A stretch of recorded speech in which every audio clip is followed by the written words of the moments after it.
Good evening to all. Welcome back to Pole Path and my name is प्रतिमा सिंह। आज again हम संविधान के जो इम्पोर्टेंट प्रश्न हैं बार-बार पूछे जाते हैं उनकी प्रैक्टिस करेंगे और साथ में आज आपको इसी वीडियो में एनसीईआरटी के वन लाइनर नोट्स भी दिए जाएंगे। एक एक चैप्टर के कुछ चैप्टर करके हर एक वीडियो में एड ऑन होते जाएंगे, तो आप साथ-साथ में एनसीईआरटी नोट्स भी लेते रहिए। प्लेलिस्ट की बात करें कि अभी जो रिसेंट में मैं वीडियोस दे रही हूँ बिहार शिक्षक भर्ती के लिए, कहाँ है वो प्लेलिस्ट? तो वो प्लेलिस्ट डिस्क्रिप्शन में लगी हुई है और बिहार शिक्षक भर्ती के नाम से ये प्लेलिस्ट है। तो आप चैनल पे विजिट करके भी इसको अवेल कर सकते हैं या फिर डिस्क्रिप्शन में इसका लिंक दिया हुआ है। साथ में डिस्क्रिप्शन में और भी बहुत सारे प्लेलिस्ट के लिंक लगे हुए हैं, बट आपके लिए जो इम्पोर्टेंट है वो एनसीईआरटी है। एनसीईआरटी की प्रैक्टिस इसमें हाई एनसीईआरटी प्लेलिस्ट में प्रैक्टिस है क्वेश्चंस की, और एक मैराथन करके लिस्ट लगी है, उसमें सारे टॉपिक वहां पर दिए हैं। पहले से लगी हुई है लेकिन वेरी वेरी इंपॉर्टेंट टॉपिक उसमें दिए गए हैं, इंपॉर्टेंट क्वेश्चंस उसमें हैं। क्योंकि क्वेश्चन तो आपके बदलते नहीं, आपका सब्जेक्ट तो बदलता नहीं है, तो ये सारे क्वेश्चंस आपके लिए बहुत बहुत इंपॉर्टेंट हैं। ये आप जो है इसको पक्का फॉलो करें। मैराथन मैराथन करके लगी हुई है, अच्छे से एक्सप्लेन करके जो इम्पोर्टेंट टॉपिक है और इम्पोर्टेंट क्वेश्चन है वो यहाँ पर रखे गए हैं। तो ये सारी चीजें आप प्ले लिस्ट अवेल करके अपनी तैयारी जो है कर सकते हैं। साथ में जो मैं अभी रिसेंट में दे रही हूँ वो बिहार शिक्षक भर्ती प्लेलिस्ट में लगे हुए हैं। तो आज चलिए देखते हैं आज का अपना पहला क्वेश्चन। अच्छा, एक बात और है, यदि आप हमें टेलीग्राम पे फॉलो करना चाहते हैं तो पोल पाथ के नाम से टेलीग्राम बना रखा है, तो आप इसमें हमें फॉलो कर सकते हैं और इसका लिंक भी दिया गया है। नाम से भी सर्च करके फॉलो कर सकते हैं और लिंक भी दिया गया है, तो आप लिंक से भी हमें फॉलो कर पाएंगे। तो जितने भी लोग नए जुड़े हुए हैं आज के सेशन में, तो वो क्या करें, सबसे पहले सब्सक्राइब कर लें, क्योंकि आपको इन वीडियोस में एनसीईआरटी के नोट्स भी प्रोवाइड किए जाएंगे और जो इम्पोर्टेंट क्वेश्चंस हैं ऑल ओवर टॉपिक से वो भी टॉपिक वाइज आपको दिए जाएंगे। तो सब्सक्राइब करके ऑल पे क्लिक कर लें, क्योंकि वीडियोस एक अभी आ रही है, हो सकता है एक रात तक आ जाए, तो कोई पता नहीं होता। जब भी मेरी वीडियो रेडी हो जाती है मैं अपलोड कर देती हूँ। तो यदि आप सब्सक्राइब करके रखेंगे, ऑल पे क्लिक करके रखेंगे, तो सारे नोटिफिकेशन आपको मिलते रहेंगे, क्योंकि सारे ही नोटिफिकेशन आजकल जो है आपके लिए जरूरी है। सब इसी से रिलेटेड जो है निकल रहे हैं, एग्जाम से बिहार शिक्षक भर्ती के लिए ही निकल रहे हैं सारे नोट्स, ये वीडियोस। तो ठीक है, ये हो गई इन्फॉर्मेशन। चलिए देखते हैं आज का पहला क्वेश्चन क्या कह रहा है। अपने पॉइंट पर आते हैं, ये भी पॉइंट की बातें थी जो आपको जानना जरूरी होता है। तो पहला क्वेश्चन कह रहा है, निम्नलिखित में से किस संवैधानिक संशोधन अधिनियम के द्वारा सिक्किम को भारतीय राज्य प्रणाली का अभिन्न अंग स्वीकार किया गया है? किसके द्वारा स्वीकार किया गया है? 35वां, 36वां या फिर 37वां या फिर 38वां? तो फटाफट लेते हुए चलेंगे। ऑप्शन ए यहाँ पर जो है ये क्या कह रहा है कि भारतीय राज्य प्रणाली का अभिन्न अंग स्वीकार, अभिन्न अंग की बात है, तो ऑप्शन बी हो जाएगा। ऑप्शन बी हो जाएगा। देखते ए क्यों कह रहे थे वो भी आपको समझाएंगे। 36वां संशोधन, ठीक है, होता कब है? 1975 में होता है, 1975 में। 35वां, ये ए मैं क्यों बोल रही थी, क्योंकि इसका भी संबंध है, किससे संबंध है कि 35वें संशोधन के द्वारा, जो कि 1974 में हुआ था, इसके द्वारा जो है भारत को या सिक्किम को भारतीय संघ का सह राज्य का दर्जा मिला था। तो सह राज्य का दर्जा दिया गया था किसके द्वारा? 35वें के द्वारा। और 36वें में इसको क्या किया गया था कि इसको पूर्ण रूप से भारत के संघ में सम्मिलित कर लिया गया था। और कौन से नंबर का राज्य बना था? ये 22वां राज्य बना था भारत संघ का। देखेंगे नेक्स्ट क्वेश्चन। यहाँ पर ऑप्शन बी आपका राइट हो रहा अकॉर्डिंग टू क्वेश्चन। अगला क्वेश्चन देखेंगे, और ये जितनी पॉइंट यहाँ बताएं ये सभी इंपॉर्टेंट हैं, बार बार क्वेश्चन पूछे जाते हैं। सिक्किम कौन सा राज्य बना? 22वां बना। 36वें में पूर्ण रूप से सम्मिलित किया गया। 35वें में सहराज्य बना। ये सारे क्वेश्चन आते हैं आपके। नेक्स्ट देखेंगे, भारत के संविधान की उद्देशिका में निम्नलिखित में से किसका उल्लेख नहीं है? राजनीतिक समानता, व्यक्ति की गरिमा, प्रतिष्ठा की समानता, राष्ट्र की अखंडता। तो किसका जो है उल्लेख नहीं है वो देखना है। तो ये जो राजनीतिक समानता है इसका उल्लेख नहीं है। व्यक्ति की गरिमा, प्रतिष्ठा की समानता और राष्ट्र की अखंडता, इन सभी का क्या है? उल्लेख किया गया है। यदि आप पहले की वीडियोस नहीं देखें तो प्रस्तावना के अंतर्गत जो भी इंपॉर्टेंट चीजें हैं, सीक्वेंस, एवरीथिंग मैंने डिटेल में बता रखी है। तो आप पहले की वीडियोस जो है पार्ट 1 एंड 2 जाकर, पार्ट 1, 2 एंड 3 जाकर के संविधान का देखें। वेरी वेरी इंपॉर्टेंट वीडियोस हैं ये और बहुत ही इंपॉर्टेंट क्वेश्चन इसमें रखे गए हैं। और आप यदि ये पूरे वीडियोस देख लेते हैं जो मैं दे रही हूँ, तो जो टॉपिक मैं दे दूंगी उनसे जो है क्वेश्चन बाहर बहुत कमी मुश्किल है कि क्वेश्चन बाहर जाए, क्योंकि इतनी डिटेल में डेप्थ में जाकर के मैं क्वेश्चन दे रही हूँ प्लस उसकी व्याख्या भी कर रही हूँ। तो यदि आप पूरी तरह से उसको समझेंगे, सुनेंगे और ध्यान देंगे तो आपका यहाँ से वो टॉपिक बिल्कुल स्ट्रांग होने वाला है जो कि मैं अभी दे रही हूँ। क्वेश्चन भी इस बार इसलिए मैं ज्यादा रख रही हूँ ताकि जो भी टॉपिक मैं दे रही हूँ तो वो आपका पूरा अच्छे से तैयार हो जाए। चलिए देखेंगे, तो राजनीतिक समानता की बात इसमें उल्लेख नहीं किया गया है, ठीक है। राजनीतिक समानता का उल्लेख नहीं किया गया है, जबकि जबकि क्या है कि ये राजनैतिक, सामाजिक, आर्थिक और राजनीतिक न्याय की बात की गई है, ठीक है। अगर हम देखें कि जो 3 न्याय और स्वतंत्रता, समानता, इन तीनों की बात की गई है प्रस्तावना में और इनका सीक्वेंस क्या है, न्याय, फिर स्वतंत्रता आ जाएगा और फिर समता। यही इनका सीक्वेंस है। सीक्वेंस बहुत पूछता है, ये इनका सीक्वेंस है। जो मेन आपके उस उद्देशिका में, प्रस्तावना में वर्ड यूज किए गए हैं तो कौन-कौन से हैं? प्रभुत्व संपन्न समाजवादी पंथ निरपेक्ष लोकतंत्रात्मक गणराज्य, सामाजिक आर्थिक राजनीतिक न्याय, अभिव्यक्ति धर्म उपासना की स्वतंत्रता, प्रतिष्ठा तथा अवसर की समता, व्यक्ति की गरिमा, राष्ट्र की एकता और अखंडता। ये जो है प्रमुख शब्द हैं, इनको आप बिल्कुल रट लीजिए। तो देखिए, व्यक्ति गरिमा, राष्ट्र की अखंडता, प्रतिष्ठा की समानता, ये सारी चीजें आ गई हैं और जो हमने और बोली हैं वो भी आ सकती हैं। देखेंगे नेक्स्ट क्वेश्चन। अगला क्वेश्चन क्या कह रहा है, भारतीय संविधान के किस संशोधन द्वारा आंतरिक अशांति पद के स्थान पर सशस्त्र विद्रोह पद का प्रयोग किया गया? ये क्वेश्चन बहुत आता है, इंपॉर्टेंट है।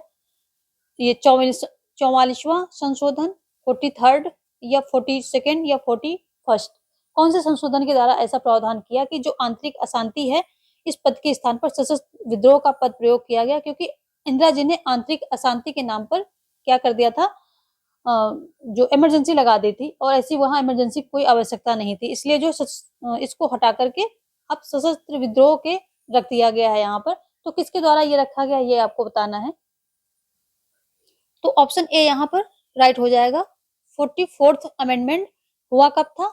जो ये हुआ था 1978 में हुआ था। किसके द्वारा हुआ था?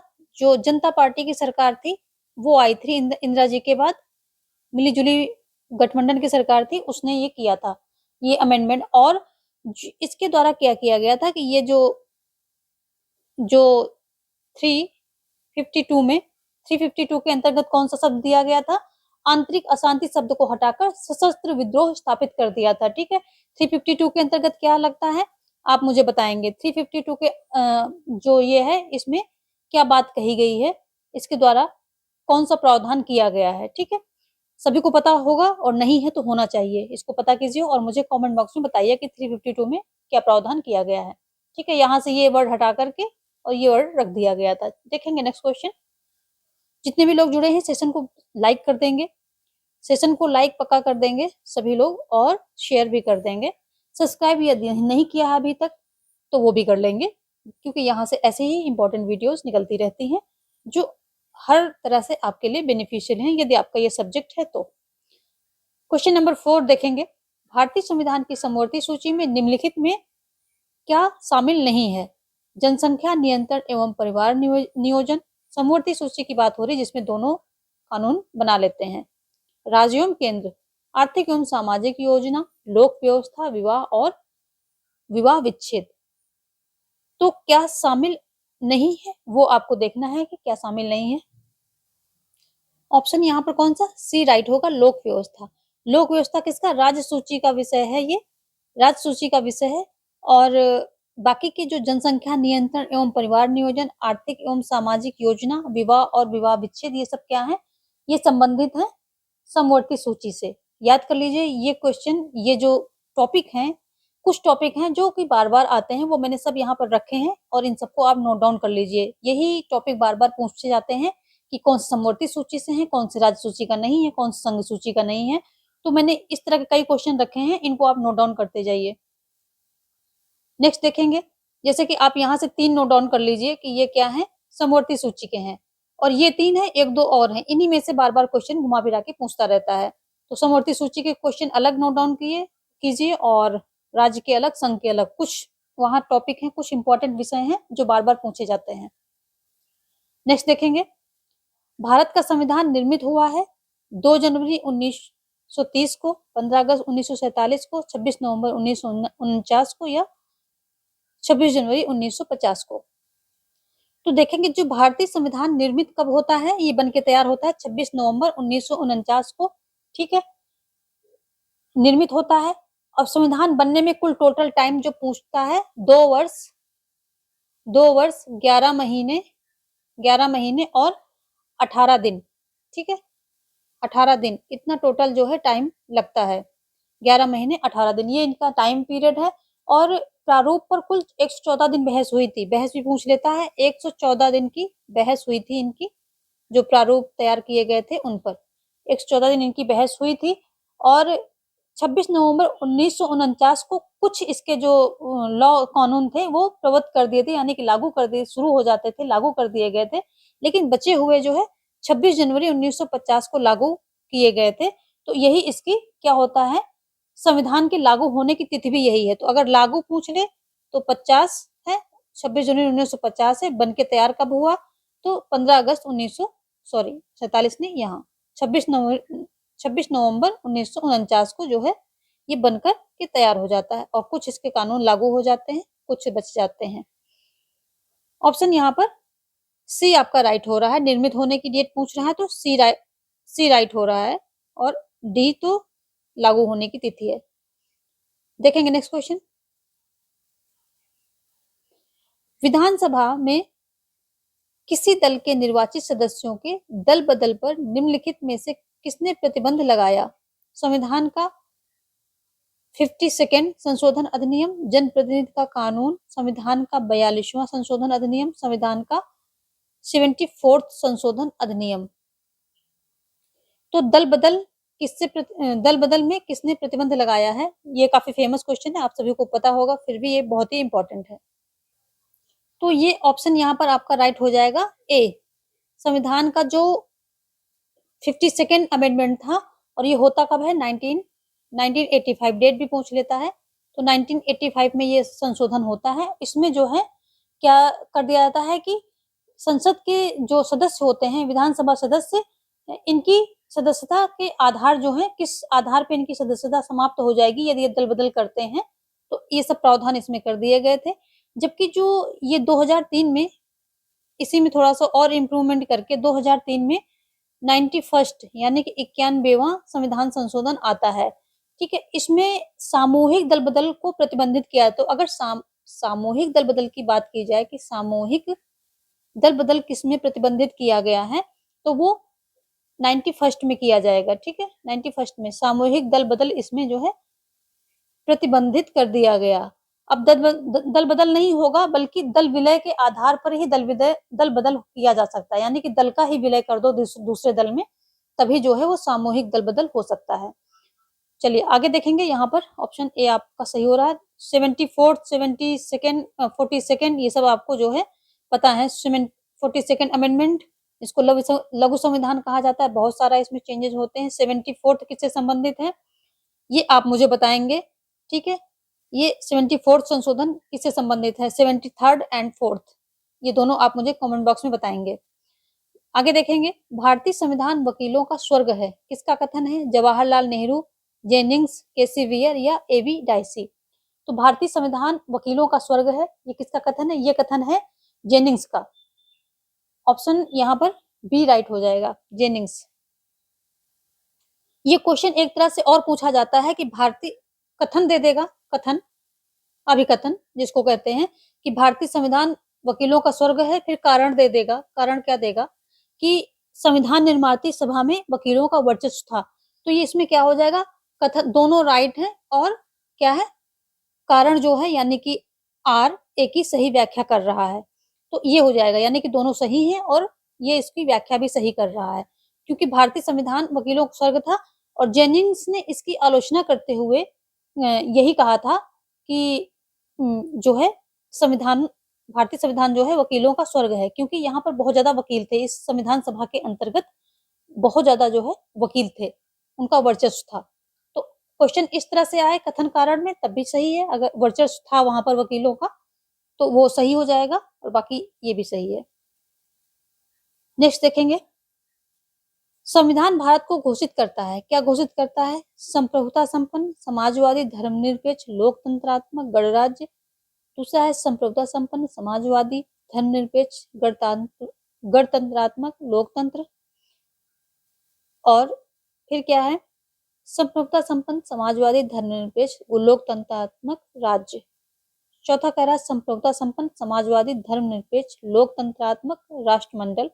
तो यहाँ पर जो है, जो ए ऑप्शन है यहाँ पर ये राइट हो जाएगा, ये ए सही होगा। और यही इसका सीक्वेंस है, सीक्वेंस पूछता है तो संप्रभुता संपन्न आएगा, फिर समाजवादी आएगा, फिर धर्मनिरपेक्ष, तब लोकतंत्रात्मक और फिर गणराज्य। ये इसका राइट सीक्वेंस है, सीक्वेंस भी पूछता है।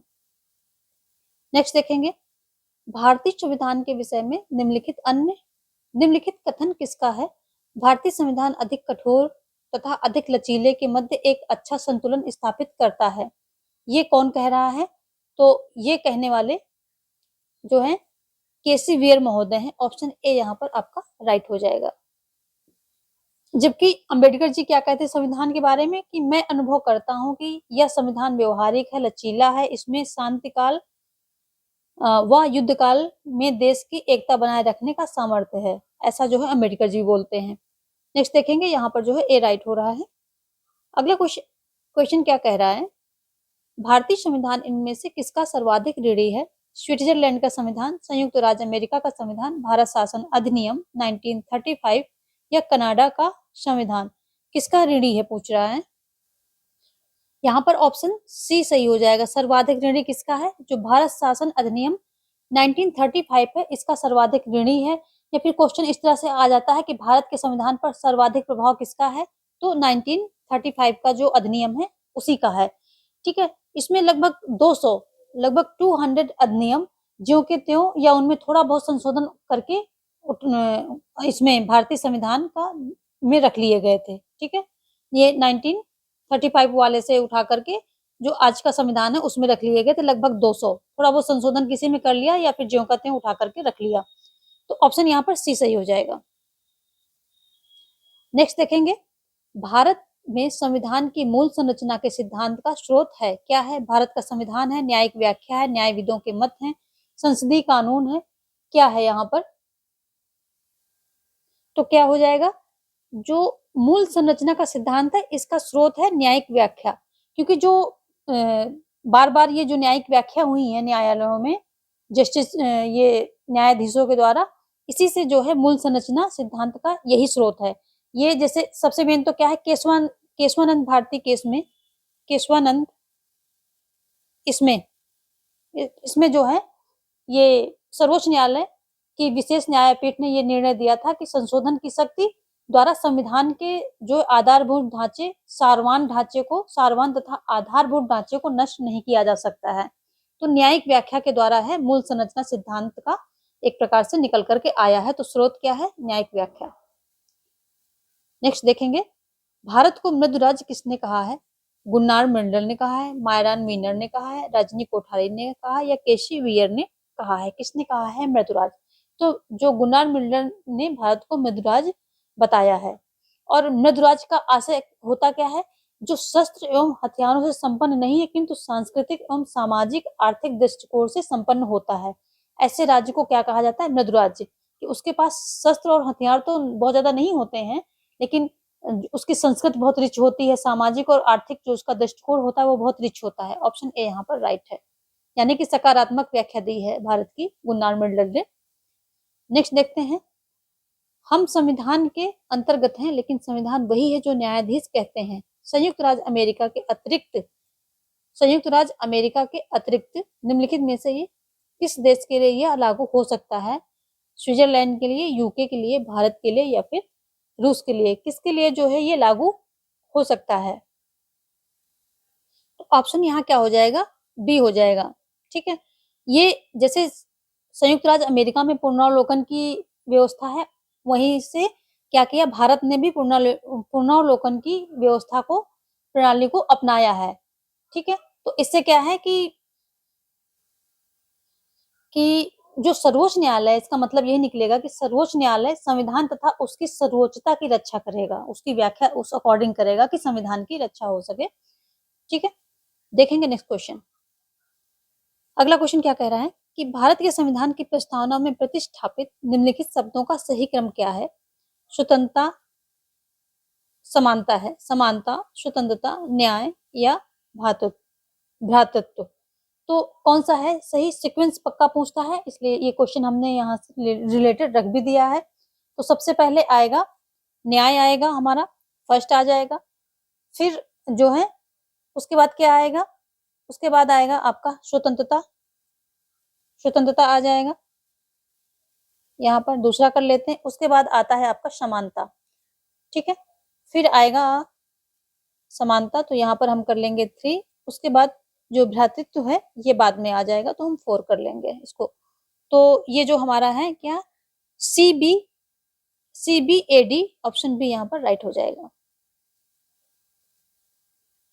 नेक्स्ट क्वेश्चन देखेंगे। संविधान सभा जिसने संविधान के प्रारूप को बनाया, उसके सदस्यों का ब्रिटिश संसद द्वारा मनोनयन किया गया, गवर्नर जनरल द्वारा मनोनयन किया गया, विभिन्न प्रांतों के विभिन्न विधान मंडलों द्वारा निर्वाचन हुआ, भारतीय राष्ट्रीय कांग्रेस और मुस्लिम लीग के द्वारा निर्वाचित हुए। तो संविधान सभा यानी कि जो संविधान सभा है उसका सीधे सीधे निर्वाचन ये पूछ रहा है कैसे किया गया।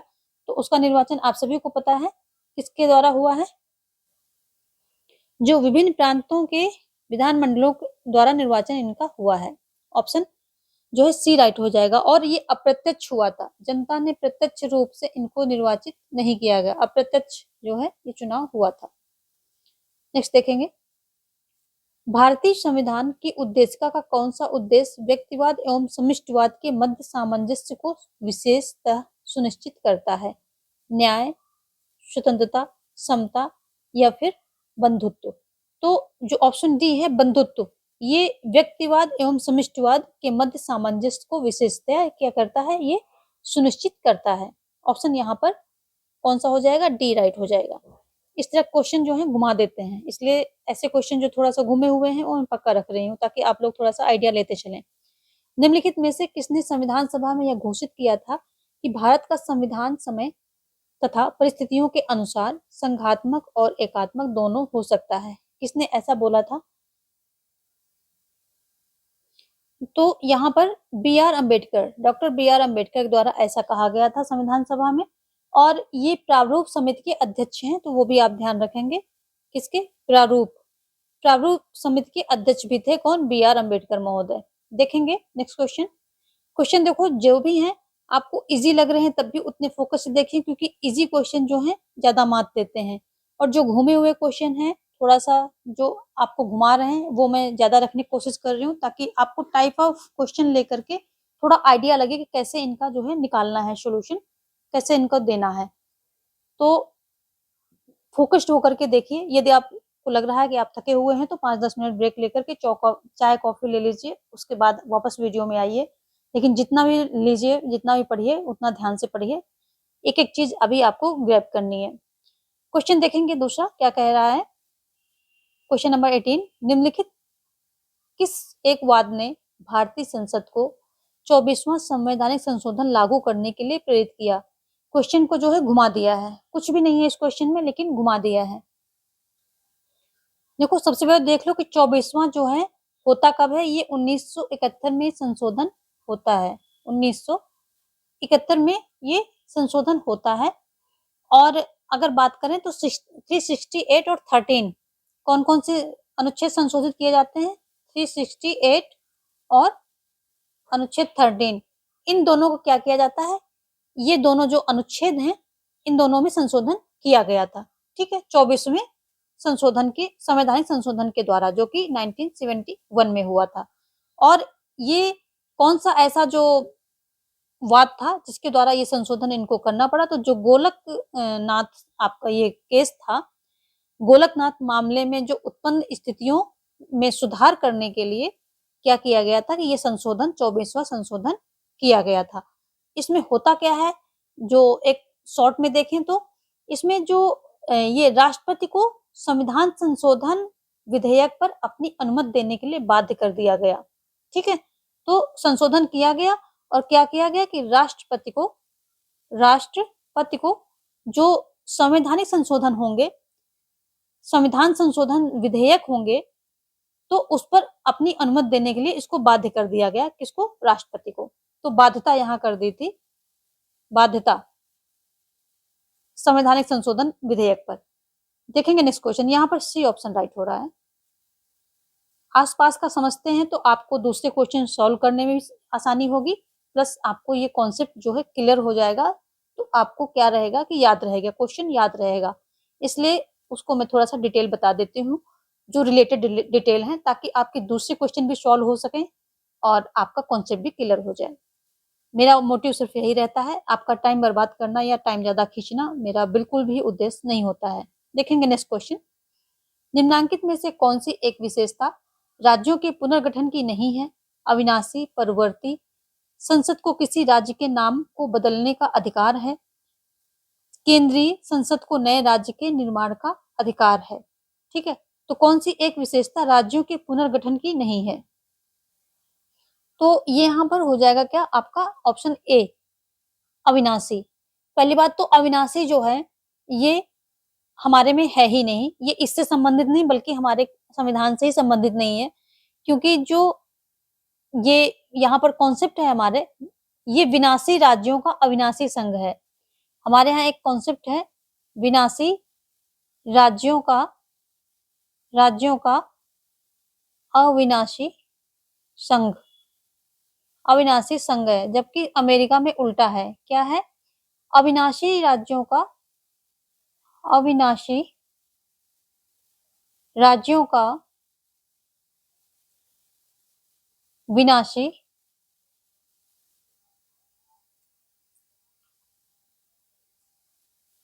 संघ। कहीं पर ये विनाशी दे देता है संघ को, और कहीं पर संघ को भी ये अविनाशी कर देता है।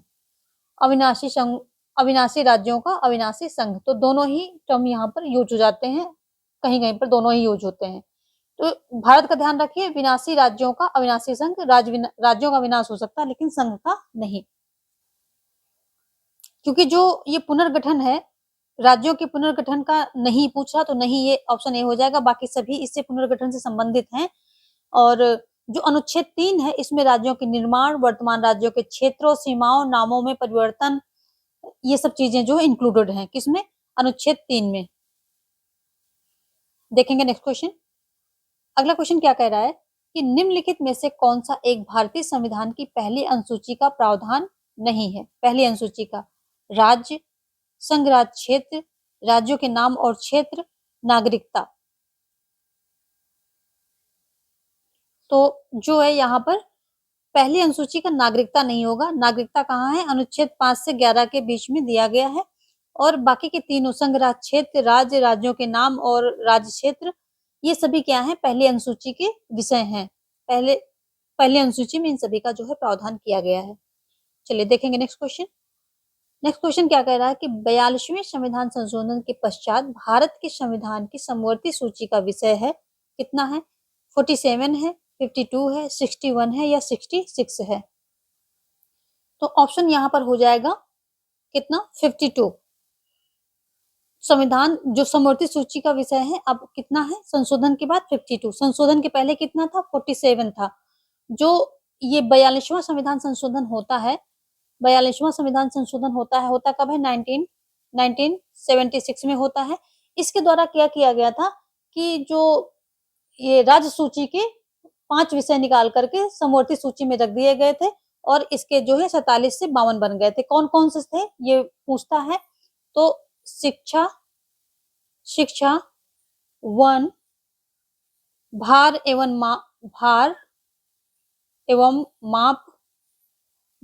माप या नापतोल भी आ जाता है, जंगली जंतु एवं पक्षियों का संरक्षण, तो ये वन्य जीव कर लेते हैं शॉर्ट में, वन्य जीव जंतुओं का संरक्षण। और क्या आ जाएगा? न्यायिक प्रशासन, न्यायिक प्रशासन।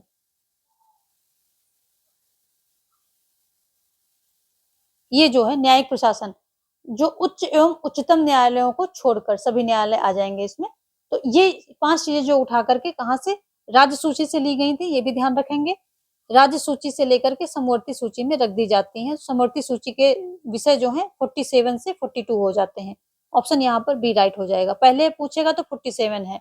और वर्तमान समय में संघ सूची के कुल विषय कितने हैं? 100 हैं। पहले 97 थे। और राज्य सूची में टोटल विषय कितने हैं? 61 है। पूर्व में 66 थे। 66 थे, अभी 61 बचे हैं, क्योंकि 5 यहाँ से निकाल करके कहाँ डाल दिए गए? समवर्ती में डाल दिए गए। चलिए देखेंगे नेक्स्ट क्वेश्चन। अगला क्वेश्चन क्या कह रहा है कि भारतीय संविधान का कौन सा भाग संविधान की आत्मा कहलाता है? प्रस्तावना, मौलिक अधिकार, राज्य के नीति निर्देशक तत्व, संवैधानिक उपचारों का अधिकार। तो यहाँ पर देखो 2 चीजें हैं। जो प्रस्तावना है अकॉर्डिंग टू भार्गव, जो पंडित ठाकुरदास भार्गव हैं, इनके द्वारा जो है संविधान क्या है, जो प्रस्तावना को आत्मा कहा गया है। जबकि जो डॉक्टर बी.आर. अम्बेडकर हैं, इनके द्वारा अनुच्छेद 32 को संविधान की हृदय एवं आत्मा कहा गया है। तो ये अम्बेडकर के द्वारा कहा गया है। यहाँ पर सिर्फ आत्मा पूछा है, तो आई थिंक ये ऑप्शन जो है राइट होना चाहिए, प्रस्तावना। ठीक है, ये अम्बेडकर द्वारा भी इसको कहा गया है। तो देख लीजिए ऑप्शन कैसा है, उस अकॉर्डिंग आपको ये टिक करना होगा। नेक्स्ट देखेंगे, निम्नलिखित में से कौन सा कथन भारतीय संविधान के बारे में सही है? यह एक मौलिक संविधान है, यह विकास का परिणाम है, यह एक उधार का झोला है, यह एक अनोखा संविधान है। तो संविधान के बारे में जो कहा जाता है, जो कथन वगैरह है, उनके बारे में क्या है, हो जाएगा यह एक उधार का थैला है। कथन, ये कथन जो है यहाँ पर सही है। ये उधार, इसको जो है उधार का थैला बोला जाता है। क्यों इसको बोला जाता है? क्योंकि लगभग जो है 60 देशों का जो अनुभव है, यानी कि वहां की जो अच्छी चीजें हैं वो उठाकर हमारे संविधान में डाली गई हैं। और सबसे मेन बात जो है, ये जो 2/3 भाग है हमारे संविधान का, 2/3 भाग कहाँ से आता है? ये 1935 के जो हमारा भारतीय जो अधिनियम था 1935, भारतीय शासन अधिनियम, उसका है 2/3, तो उसी का है। बाकी 60 देशों के सभी अच्छी चीजें उठा करके हमारे संविधान में रखी गई हैं। ज्यों की त्यों नहीं रखी गई हैं, हमारे अकॉर्डिंग उनको जो है मॉडिफाई किया गया है, यानी कि उनको कस्टमाइज किया गया है हमारे अपने एनवायरनमेंट के अकॉर्डिंग। नेक्स्ट देखेंगे, भारतीय संविधान में राज्यों का संघ की अवधारणा को निम्न में से किस संविधान से लिया गया है? राज्यों का संघ की अवधारणा जो है संयुक्त राज्य अमेरिका से, कनाडा से है, या फिर आयरलैंड से है, या फिर फ्रांस से है। तो ये हो जाएगा कनाडा से। जो कनाडा है यहीं से ये लिया गया है, भारत राज्यों का संघ, यहाँ से ये लिया गया है। क्योंकि ये शब्द कहाँ से आता है? क्योंकि जो हमारा पहला अनुच्छेद है, पहला अनुच्छेद, उसमें क्या कहा जाता है? भारत अर्थात इंडिया राज्यों का संघ है। ये इंपॉर्टेंट है, ऐसे पूछता है। भारत अर्थात इंडिया क्या है? राज्यों का संघ है। तो वहीं से ये वर्ड उठाया गया है, राज्यों का संघ होगा। ये वर्ड ज्यों का त्यों भी पूछता है, घुमा के ऐसे भी पूछता है। तो अनुच्छेद 1 में ये बात कही गई है। नेक्स्ट देखेंगे, और ये कॉन्सेप्ट लिया कहाँ गया? कनाडा से लिया गया है। निम्नलिखित में से कौन भारत का प्रथम और अंतिम गवर्नर जनरल था? तो ये जो सी राजगोपालचारी थे, ये प्रथम और अंतिम थे गवर्नर जनरल। ऑप्शन डी यहाँ पर राइट हो जाएगा, सी राजगोपालचारी। क्योंकि क्या हुआ कि जब भारत आजाद होता है तो उस समय कौन था? ये जो लॉर्ड माउंटबेटन थे, ये गवर्नर जनरल थे। और इन्होंने 21 जून 1948 को त्यागपत्र दिया था। जो बेटन थे, माउंटबेटन, इन्होंने कब? 21 जून 1948 में त्यागपत्र दिया था। और फिर क्या हुआ था कि ये जो राजगोपालचारी हैं, इन्हीं को ये पद दे दिया गया था, इन्हीं को बना दिया गया था। और ये 26 जनवरी 1950 तक रहे थे। ठीक है, यहाँ 21 जून 1948 से लेकर के 26 जनवरी 1950 तक रहे हैं। ठीक है, इनका ये पद चला है। तो ये क्या हो गए? प्रथम हो गए, स्वतंत्र भारत के प्रथम और अंतिम राजगोपालचारी जी, ये गवर्नर जनरल हो जाते हैं। उसके बाद से ये पद हटा दिया जाता है। नेक्स्ट देखेंगे, 368 को निम्न संशोधन से संशोधित किया गया है। किससे किया गया है? 24 से, 2 से, 7 से या फिर 20 से। देखिए ये वही क्वेश्चन है, वहां पर दूसरी तरह से घुमा के पूछ दिया है कि जो है 24वां संशोधन था वो किस केस के कारण किया गया था, किस केस के कारण वो आया था अस्तित्व में। और यहाँ पे पूछ दिया गया है कि जो 368 संशोधन है वो किसके द्वारा किया गया, तो देखो आंसर 24 है, 24 हो जाएगा। ठीक है, जो ये 368 है इसको 24 ये 24th संविधान संशोधन द्वारा संशोधित किया गया था। और 24वीं संविधान संशोधन होता कब है? ये 1971 में होता है। और इसमें होता क्या है कि भाई राष्ट्रपति को संविधान संशोधन विधेयक पर अपनी अनुमति देने के लिए बाध्य कर दिया जाता है। और 368 के साथ साथ इसी में 13 अनुच्छेद 13 में भी संशोधन की बात हुई थी। 368 एंड 13 दोनों। देखेंगे नेक्स्ट क्वेश्चन। आगे क्वेश्चन क्या कह रहा है कि भारत का संविधान भारत को निम्नलिखित में से क्या घोषित करता है? एक स्वैच्छिक संघ, एक परिसंघ, राज्यों का एक यूनियन, एक संघ। तो जो भारत का संविधान है अपने आप को राज्यों का एक यूनियन यानी कि राज्यों का संघ, भारत क्या है? राज्यों का संघ है, ये घोषित करता है। तो ऑप्शन यहाँ पर क्या हो जाएगा? ऑप्शन यहाँ पर सी राइट हो जाएगा। ये अनुच्छेद 1 में बताया गया है कि भारत अर्थात इंडिया राज्यों का संघ होगा, यूनियन होगा, समूह होगा, ऐसे।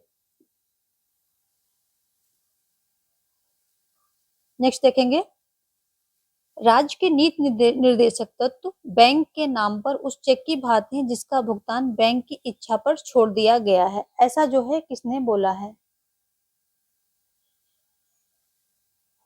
तो ये जो केटी शाह महोदय हैं ये ऐसा बोलते हैं। ऑप्शन डी यहाँ पर राइट हो जाएगा। अगला क्वेश्चन देखेंगे, क्या कह रहा है कि भारतीय संविधान में मौलिक अधिकारों से संबंधित अनुच्छेद कहां से कहां तक हैं? मौलिक अधिकारों से संबंधित, तो इस पर मैंने डिटेल चर्चा जो पहले की वीडियोस हैं उनमें कर ली है, फिर भी आपको बताना है। तो ये 12 से 35, ठीक है, 12 से 35 तक जो है ये हैं। देखो मूल अधिकार जो है आपके 12 से 35 देते हैं, लेकिन अगर पूछ लिया जाए आपसे कि जो विशिष्ट मूल अधिकार कहां से कहां तक हैं, तो विशिष्ट मूल अधिकार, क्योंकि कुछ तो इसमें है कि जो मूल अधिकारों से रिलेटेड कुछ प्रावधान उपबंध किए गए हैं, लेकिन अगर विशिष्ट मूल अधिकार जो हमको मिले हैं, ठीक है, वो कौन से हैं? विशिष्ट मूल अधिकार कहां से कहां है, किस अनुच्छेद से किस अनुच्छेद तक वर्णित हैं? तो ये हो जाएंगे आपके कहां से? 14 से 32, 14 से 32 तक। तो ध्यान रखेंगे विशिष्ट मूल अधिकार की बात आती है तो 14 से 32 हो जाएगा। सभी सारे मूल अधिकारों की बात आती है तो 12 से 35 हो जाएगा। ठीक है, इसके बाद फिर आ जाता है समता कहां से कहां तक है, स्वतंत्रता कहां से कहां तक है, धर्म संस्कृति कहां से कहां तक है, वो हमने पहले इनकी डिटेल चर्चा कर ली थी। शायद ये पॉइंट छूट रहा था, ये हमने बता दिया अभी। और ये तो आप सभी को पता होगा कि पहले हमारे पास 7 मौलिक अधिकार थे, अभी 6 बचे हैं, क्योंकि संपत्ति का अधिकार हटा करके कहाँ डाल दिया गया है? 300A में रख दिया गया है। कब किया गया? जो 44वां संविधान संशोधन था, जनता पार्टी के द्वारा किया गया था। कब किया गया था? ये 1978 में किया गया था, इसके द्वारा हटा दिया गया इसको। तो ये सारी चीज चर्चा हमने कर ली है। चलिए देखेंगे नेक्स्ट क्वेश्चन। यहाँ पर ऑप्शन आपका है 12 से 35 अकॉर्डिंग टू क्वेश्चन। देखेंगे नेक्स्ट क्वेश्चन। अगला कह रहा है कि मौलिक कर्तव्यों की कुल संख्या है 9 है, 10 है, 11 है, 12 है। मौलिक कर्तव्यों की बात हो रही, कुल संख्या कितनी है? तो कंफ्यूज नहीं होना है, 11 है। पहले 10 थी, जब हमारे मौलिक कर्तव्य जो है इंसर्ट किए गए थे उस समय जो है इनकी संख्या कितनी थी? 10 थी, लेकिन अभी 11 कर दी गई। 11 कब जोड़ा गया है? 86वां संविधान संशोधन के द्वारा इसको कब होता है? 86वां संविधान संशोधन होता है 2002 में। इसके द्वारा जो है कौन सा 11वां मौलिक अधिकार मौलिक कर्तव्य जो है जोड़ दिया गया है, जिसमें माता पिता को अपने बच्चों को स्कूल भेजना है, यानी कि उनको पढ़ने का अवसर प्रदान करना है। और अगर हम बात करें कि मौलिक अधिकार जो है शुरुआत में कब किए गए, तो स्वर्ण सिंह समिति के द्वारा ये इंसर्ट किए गए हैं। और जो 42वें संविधान संशोधन के द्वारा ये इंसर्ट किए गए हैं, स्वर्ण सिंह समिति की सिफारिश पर इंसर्ट किए गए हैं। संविधान संशोधन ये कब होता है? 1976 में होता है। इंदिरा जी उस समय पीएम थी, तब ये किया गया था। क्या-क्या जोड़ा गया है इसमें? तो इसके 51 का को जोड़ा गया है, भाग 4 का, भाग भाग 4 का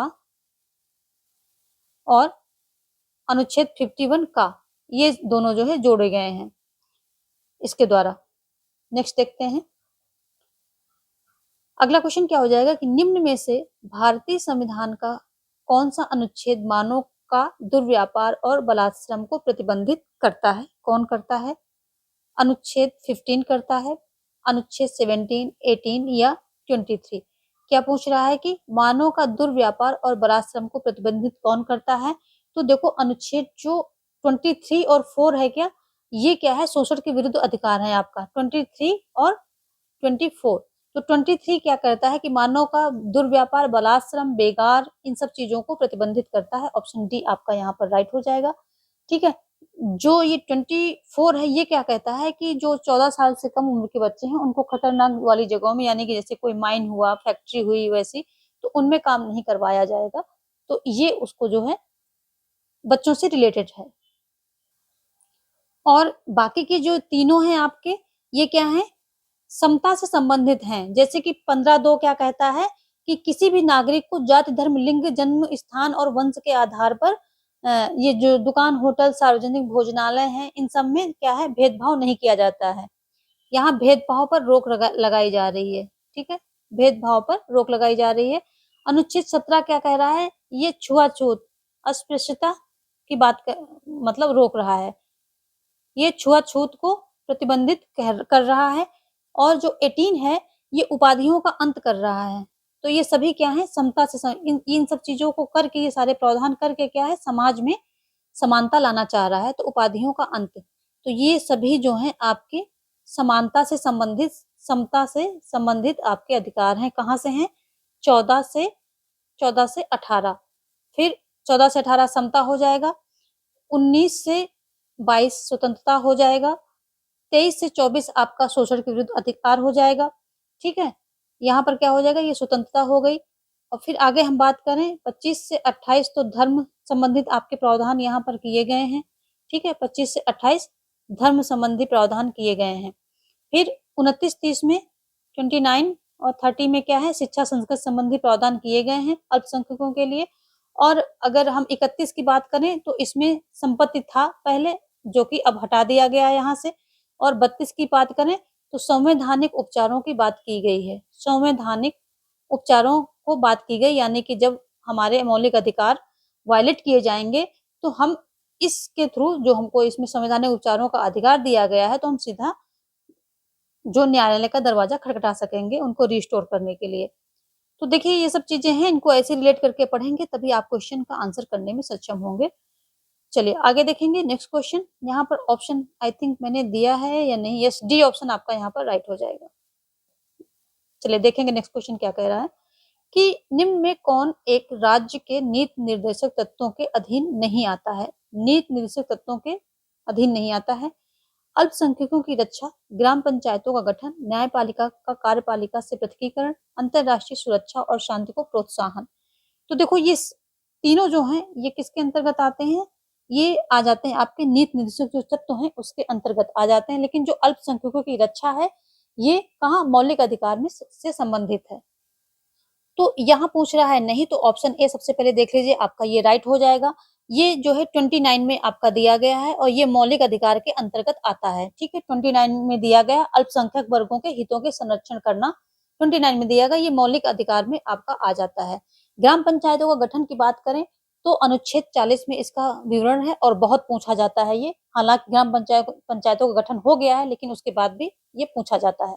ठीक है, और जो अनुच्छेद 50 है, ये क्या कहता है कि न्यायपालिका के पृथक्करण की कार्यपालिका से न्यायपालिका के पृथक्करण की जो है बात करता है। तो अनुच्छेद 50 हो जाएगा यहाँ। ये सब अनुच्छेदों की बात हो रही है तो कंफ्यूज नहीं होना है, अनुच्छेद की बात हो रही है। अंतरराष्ट्रीय सुरक्षा और शांति की बात अगर हम करें तो ये आ जाता है 51 में। और ये तीनों ही किससे? नीति निर्देशक के अनुच्छेद हैं, उसके अंतर्गत आते हैं। नीति निर्देशक तत्वों का उल्लेख कहाँ पर है? तो ये भाग 4 में है। ठीक है, भाग 4 में है। कहाँ से कहाँ तक है, तो ये जो है 36 से 51 में है। ठीक है, टोटल 16 अनुच्छेद इसके अंतर्गत आते हैं। 16 अनुच्छेद इसके अंतर्गत आते हैं। और ये लिया कहाँ गया से है, तो ये आयरलैंड से लिया गया है। आयरलैंड से लिया गया है। तो ये सारी बातें आप ध्यान रखेंगे। ऑप्शन ए यहाँ पर राइट हो जाएगा। नेक्स्ट देखते हैं, किसने भारतीय संविधान के भाग 3 और 4 को संविधान की आत्मा कहकर वर्णित किया है? 3 और 4 को किसने, तो 3 में क्या आ रहा है, 4 में क्या आ रहा है, देख लीजिए दोनों चीज। 3 में आपके जो है क्या आ रहे हैं, मौलिक अधिकार आ रहे हैं, मौलिक अधिकार आ रहे हैं। और 4 में जो डीपीएसपी आ रहा है, यानी कि directive principle of state policy, जो डीपीएसपी यहाँ पर आ रहा है पहले तो। और ये कहा है ग्रेन्युअल ऑस्टिन ने। ऑप्शन ए यहाँ पर राइट हो जाएगा। जो ऑस्टिन महोदय थे, ये क्या थे, भारतीय संविधान के समीक्षक थे। तो इनके सेंटेंस बहुत देखने को मिलेंगे आपको। ये भारतीय संविधान के समीक्षक थे। चलिए देखेंगे नेक्स्ट क्या कह रहा है। अगला क्वेश्चन क्या है कि संवैधानिक उपचारों का अधिकार अनुच्छेद में उल्लिखित है। संवैधानिक उपचारों का कई बार हमने डिस्कस कर लिया है, तो ये 32 में है। ठीक है, ज्यादा यहाँ पर टाइम वेस्ट करने की जरूरत नहीं। 32 में जो है ये उल्लिखित है। और इसी को जो है अंबेडकर जी ने क्या बोला है, आत्मा, संविधान की आत्मा और हृदय, आत्मा और हृदय है, ये बोला था किसने, अंबेडकर ने। इसी को अंबेडकर ने बोला है। तो ये भी ध्यान रखेंगे। नेक्स्ट देखेंगे, अगला क्वेश्चन क्या कह रहा है कि संपत्ति का अधिकार किस संशोधन द्वारा मौलिक अधिकारों की श्रेणी से हटा दिया गया है?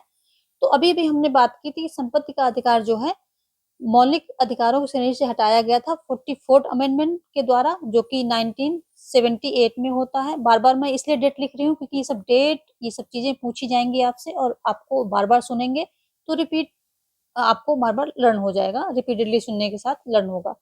ठीक है, 78 में जनता पार्टी सरकार के द्वारा किया जाता है। और ये 300A में रख दिया जाता है, जो कि विधिक कानून बन गया है। संपत्ति का कानून जो कि पहले मौलिक था, अब विधिक बन चुका है। ऑप्शन यहाँ पर सी राइट हो जाएगा। ठीक है, देखेंगे हम नेक्स्ट क्वेश्चन। और जब ये मौलिक अधिकार से हट गया तो कौन कौन से अनुच्छेद हट जाते हैं, संविधान से विलोपित कर दिए जाते हैं? ये 31 जो आपके मौलिक अधिकार का पार्ट था पहले, 31 का सबसेक्शन 1 और सबसेक्शन 2, दोनों सबसेक्शन यानी कि 31(2) और 31(1) इनको विलोपित कर दिया जाता है। साथ में जो ये आपके 19(1) में क्या, ये इसको आप बोल लें एफ बोल लें, इंग्लिश में एफ बोल लें, या फिर हिंदी में चा बोल लें। ये दोनों जो है विलोपित कर, ये मतलब एक ही चीज है, ये भी विलोपित कर दिया गया है। नेक्स्ट देखेंगे, अगला क्या कह रहा है कि निम्नांकित मौलिक अधिकारों में से कौन सा अधिकार नागरिकों व गैर नागरिकों दोनों को प्राप्त है? सांस्कृतिक व शैक्षिक अधिकार, अवसर की समानता का अधिकार, समानता का अधिकार, स्वतंत्रता का अधिकार। तो नागरिक और गैर नागरिक दोनों को प्राप्त होने वाला कौन सा अधिकार है? तो ये समानता का अधिकार है। ऑप्शन सी यहाँ पर राइट हो जाएगा। तो देखो यहाँ पर एक आप कॉन्सेप्ट समझिए कि भारतीय संविधान के भाग 3 में 12 से 35 के बीच में आपके मौलिक अधिकार दिए गए हैं, और इसको मैग्ना कार्टा कहा जाता है। जो हमारा मौलिक अधिकार है, ये भारत का मैग्ना कार्टा बोला जाता है। ये भी ध्यान रखेंगे, क्वेश्चन आता है जो भारतीय संविधान का मैग्ना कार्टा क्या है, तो भारत का मैग्ना कार्टा क्या है, मूल अधिकार हैं जो यहाँ पर दिए गए हैं। देखो इन जो 6 अधिकार हैं, इनमें से कुछ तो अधिकार ऐसे हैं जो सिर्फ जो नागरिक हैं उनको ही दिए जाएंगे, लेकिन कुछ ऐसे अधिकार हैं जो नागरिक और गैर नागरिक दोनों को प्राप्त हैं, यानी कि दोनों को प्राप्त हैं। भारत में रहने वाले नागरिक व्यक्ति हो, नागरिक हो या गैर नागरिक हो, दोनों को प्राप्त है। इनमें कौन कौन से हैं, एक ओवरव्यू आप ले लीजिए ताकि कभी ऐसा क्वेश्चन आए तो आप सेग्रीगेट कर सकें। तो विधि के जो है समझ, समता और विधियों का समान संरक्षण, जो कि अनुच्छेद 14 में दिया गया, ये आपका हो जाएगा। फिर अपराधों के लिए दोष सिद्धि से संबंध में संरक्षण, यानी कि जो अपराध में दोष सिद्धि से संरक्षण जो होता है उसके संबंध में, वो आ जाएगा 22 के अंतर्गत। प्राण एवं दैहिक जो है स्वतंत्रता होती है, तो वो आ जाएगा 21। ये सभी को मिले हुए हैं, एक ओवरव्यू ले लीजिए। और प्रारंभ शिक्षा का अधिकार जो 21 का में दिया गया है, ये भी सबको है। ठीक है, सभी को है, नागरिक गैर नागरिक सभी, यहाँ गैर नागरिक सभी की बात हो रही है। और कुछ मामलों में हिरासत एवं नजरबंदी से संरक्षण अनुच्छेद 22 ये भी कहता है, ठीक है। और बलात्श्रम, अवैध मानव व्यापार यानी कि जो अनुच्छेद 23 में दिया गया है, ये भी सभी को मिला है। फिर जो कारखानों आदि में बच्चों के नियोजन का प्रतिबंध यानी कि जो खतरे वाली जगह है वहां पर बच्चे नहीं लगाए जाएंगे 14 साल से, जो कि अब 18 साल कर दिया गया है, ठीक है। 14 साल तक को तो काम में ही नहीं लगाया जाएगा, वो पढ़ेंगे। तो ये जो है अनुच्छेद 24 यानी कि जो खतरनाक जगह पर बच्चों को नियोजन काम में नहीं लगाया जाएगा, 24 कह रहा है। और क्या है, धर्म की अभिवृद्धि के लिए प्रयास करना, अनुच्छेद 25 कह रहा है, ठीक है। 25 कह रहा है, ये भी सभी को है। फिर क्या है, ये जो धार्मिक संस्थाओं के संचालन की स्वतंत्रता है, यानी कि संस्थाएं अपनी चला सकते हैं, 26 कह रहा है धार्मिक संस्थाएं। फिर ये 26 हो गया। और किसी धर्म को प्रोत्साहित करने हेतु छूट होनी चाहिए अपने धर्म को प्रोत्साहित करने के लिए, 27 कह रहा है। और कुछ विशिष्ट संस्थानों में धार्मिक आदेश जैसे जारी किए जाते हैं तो उसकी भी स्वतंत्रता है, अनुच्छेद 28। इतने जो है बातें किसको, नागरिक और गैर नागरिक दोनों को मिली हुई हैं। तो इसमें थोड़ा सा आप यहाँ पर इसको 2-3 बार सुन लेंगे तो कॉन्सेप्ट आपका क्लियर हो जाएगा। और फिर आगे आपको सिर्फ सेग्रीगेट देख के सेग्रीगेट ही करना है, वहां पे आपको लिखना नहीं है, तो आप कर पाएंगे। चलिए देखेंगे नेक्स्ट क्वेश्चन। अगला क्वेश्चन क्या कह रहा है कि भारतीय संविधान का कौन सा अनुच्छेद समान नागरिक संहिता के बारे में है। अनुच्छेद 29, समान नागरिक संहिता, अनुच्छेद 30, 43 या कि 44। तो जो ये अनुच्छेद 44 है ये इसका प्रावधान करता है समाज नागरिक संहिता का। ये भी क्या है, नीति निर्देशक तत्व के अंतर्गत यानी कि भाग 4 के अंतर्गत आपका आ जाएगा, ठीक है। ऑप्शन डी यहाँ पर राइट हो जाएगा। नेक्स्ट देखेंगे, आर्थिक न्याय का सिद्धांत भारतीय संविधान के किस भाग से संबंधित है। प्रस्तावना और मूल अधिकार, प्रस्तावना और राज्य के नीति निर्देशक तत्व, मूल अधिकार राज्य के नीति निर्देशक तत्व, मूल कर्तव्य। कहाँ से है ये, तो ये प्रस्तावना और राज्य के नीति निर्देशक तत्व इससे संबंधित है। ऑप्शन बी यहाँ पर राइट हो जाएगा। प्रस्तावना में भी आर्थिक न्याय की बात की गई है, सामाजिक, आर्थिक और राजनीतिक 3 प्रकार के न्याय की बात की गई। और ये जो नीति निर्देशक तत्व है यहाँ पर भी आर्थिक न्याय की बात की गई है। नेक्स्ट देखेंगे, मौलिक अधिकारों के संबंध में निम्नलिखित में से कौन सा अनुच्छेद तब भी निलंबित नहीं किया जा सकता है जबकि आपातकाल की घोषणा प्रवर्तन में है। कौन सा है, तो भाई ये आपका जो है कौन सा हो जाएगा, एक तो प्राण एवं दैहिक स्वतंत्रता ये संबंधित हो जाएगी, ठीक है। और दूसरा 22 हो जाएगा। तो ये 21 और 22, 21-22 नहीं, 20 और 21 होगा। ऑप्शन यहाँ पर बी राइट होगा, ठीक है। ऑप्शन बी राइट होगा, 21-22 नहीं होगा, 20 और 21 हो जाएगा। 20 और 21 होगा।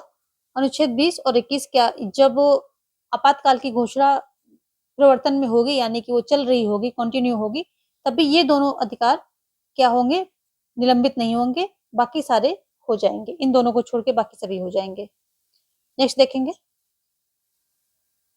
जो अनुच्छेद 21 है आपका, ये क्या है, प्राण एवं दैहिक स्वतंत्रता की बात करता है, प्राण एवं और दैहिक स्वतंत्रता के संरक्षण को प्रदान करता है। जबकि 20 अपराधों के लिए दोष सिद्धि के संबंध में संरक्षण प्रदान करता है, ठीक है। ये दोष सिद्धि से संबंधित संरक्षण प्रदान करता है, ये प्राण एवं दैहिक संरक्षण प्रदान करता है।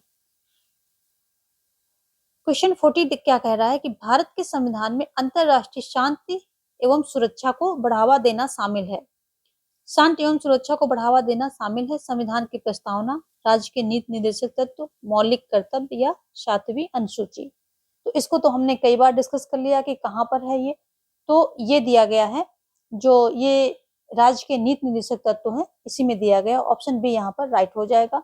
कहाँ पर दिया गया है ये, 51 में, अनुच्छेद 51 के अंतर्गत दिया गया है। तो ये कहाँ पर है, 51 में ये सारी बातें की गई, का, खा, गा, घा 4 प्रकार से बताया गया है, उतना डिटेल में जाने की जरूरत नहीं है। तो ये जो राज्य के नीति निर्देशक तत्व है इसी से संबंधित है, इसी में जो है अंतरराष्ट्रीय शांति एवं सुरक्षा को बढ़ावा देना शामिल है। जितने भी लोग जुड़े हैं वो सबसे पहले क्या करें कि सेशन को लाइक कर दें। आप लोग जो है देखते रहते हैं और पढ़ाई में इतने अच्छी बात है, पढ़ाई में मन लगता है आपका, लेकिन फिर भी लाइक करना भी ज़रूरी है, लाइक कर दीजिए, फिर आगे बढ़िए। तो ये 1 सेकंड आपको लाइक करने में लगेगा, फटाफट लाइक कर लीजिए जितने भी लोग जुड़े हुए हैं, फिर आगे बढ़ते हैं और आगे बढ़ते हैं, दूसरा क्वेश्चन देखते हैं और साथ में शेयर भी कर दीजिए। जो भी दोस्त आपकी प्रिपरेशन कर रहे हैं इस टाइप के एग्ज़ाम की जिसमें पॉलिटिकल साइंस है, तो उनको ये सेशन जो है शेयर भी पक्का करें। नेक्स्ट देखेंगे, क्या कह रहा है कि भारत में रह रहा एक ब्रिटिश नागरिक किस अधिकार का दावा नहीं कर सकता है? व्यापार और व्यवसाय की स्वतंत्रता, विधि के समक्ष समानता, जीवन और व्यक्तिगत स्वतंत्रता की रक्षा, धर्म की स्वतंत्रता। तो देखो, अब ऐसे क्वेश्चन आपके सॉल्व हो जाएंगे अगर वो कॉन्सेप्ट जो हमने दिया था अभी कि नागरिक और गैर नागरिक को कौन-कौन सी चीजें दी गई हैं, तो वो हमने विधि के समक्ष समता सबको मिली है, जीवन और जीवन और व्यक्तिगत स्वतंत्रता जो है सबको मिली है और धर्म की स्वतंत्रता भी सबको दी गई है।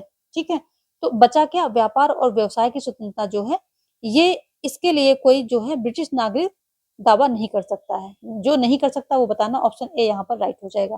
तो जब आप कॉन्सेप्ट समझते हैं तो किसी भी टाइप का क्वेश्चन हो, अब देखिए ये क्वेश्चन जो जिसको नहीं पता होगा उसके लिए बहुत हार्ड होगा कि क्या इसमें हो सकता है, लेकिन जिसको कॉन्सेप्ट पता है एक बार उसको जो मैंने एक्सप्लेन किया है पहले वो सारा 1-2 बार आप चला करके सुन लीजिए, इससे आपके बहुत सारे क्वेश्चन सॉल्व होंगे। तो उसको सुन लीजिए, फिर आइए देखिए क्वेश्चन अपने आप सॉल्व हो जाएगा। वहां पर हमने देखे थे कि जो नागरिक और गैर नागरिक दोनों को अधिकार प्राप्त थे। चलिए यहाँ पर हम देख लेते हैं जो मतलब केवल नागरिकों को प्राप्त हैं, उनके बारे में सुन लेते हैं। तो पहला हो जाएगा धर्म, मूल, वंश, लिंग, जन्म स्थान के आधार पर विभेद का प्रतिषेध किया जाएगा। लोक नियोजन में सबको जो है समानता, समान अवसर की प्राप्ति होगी। जो अनुच्छेद 19 में 6 प्रकार की स्वतंत्रताएं दी गई हैं, मौलिक अधिकारों का संरक्षण वो सिर्फ नागरिकों के लिए है और अल्पसंख्यकों की भाषा, लिपि, संस्कृत के लिए संरक्षण के लिए जो प्रावधान दिए गए वो रहेंगे इनके। और क्या है कि शिक्षण संस्थानों की स्थापना और प्रशासन करने का अल्पसंख्यक वर्गों का अधिकार। ये सारी चीजें सिर्फ किसको है? नागरिकों को है।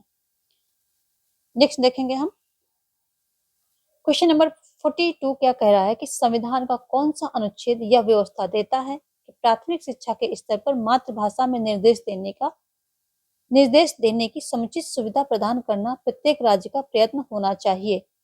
तो कौन सा अनुच्छेद यह व्यवस्था करता है कि मातृभाषा में निर्देश दिए जाने चाहिए? तो ये कौन सा अनुच्छेद करता है? अनुच्छेद 350 ए, 350 का सबसेक्शन ए ये करता है। देखेंगे नेक्स्ट क्वेश्चन 43। क्वेश्चन क्या कह रहा है कि भारत की संप्रभुता एक और अखंडता को धारित और रक्षित करना। भारत की संप्रभुता, एकता और अखंडता को धारित और रक्षित करना, यह प्रावधान कहाँ पर है?